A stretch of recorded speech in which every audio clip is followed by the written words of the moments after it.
আসসালামু আলাইকুম। সবাই কেমন আছেন? আসলাম আকরাম রে নিয়া, আমার বন্ধু আকরাম তারে নিয়ে আসলাম সাগর পাড়ে। বেশি দূর না, আমাদের এলাকার থেকে সামান্য কিছু। আসলে আজকার দিনের যে পরিচিতিটা আসলে অনেক ঠান্ডা, অনেক ভালো লাগতেছে। আকরাম, তোমার কাছে কিরকম লাগে? আজকাল বাতাস প্রচুর।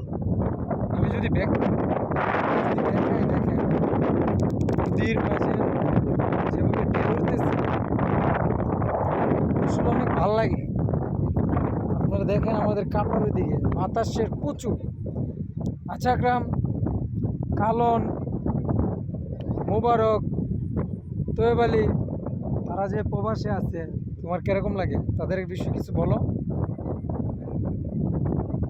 বলো না, তাদের কথা কি মনে পড়ে? মনে পড়ে? ও, আমি বুঝতে পারি। তোমার কালন তো 24 ঘন্টা, তোমার তো কালন তোমার বন্ধু না? তোমার কালনের বিষয়ে কিছু কও, তোমার বন্ধুর ব্যাপারে। আরে মাসিকে তামসা করিস না। কালনের ব্যাপারে কিছু বলবার জন্য বলছি, সে হাসে কারণ তারা এক দুইজন এক একজন এক এক সঙ্গী। যাই হোক, সবার জন্য দোয়া করি আর আমার জন্য দোয়া করবেন। আমার জীবনে বহুত একটা ঘটনা ঘটে গেছে, এটা প্রকাশ করা যায় না।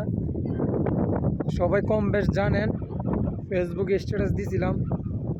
যাই হোক, সবাই ভালো থাকবেন। দিনের পরিস্থিতিটা অনেক ভালো, ঠান্ডা ঠান্ডা ভাব, হালকা হালকা বৃষ্টি পড়ে পড়ে না, এরকম।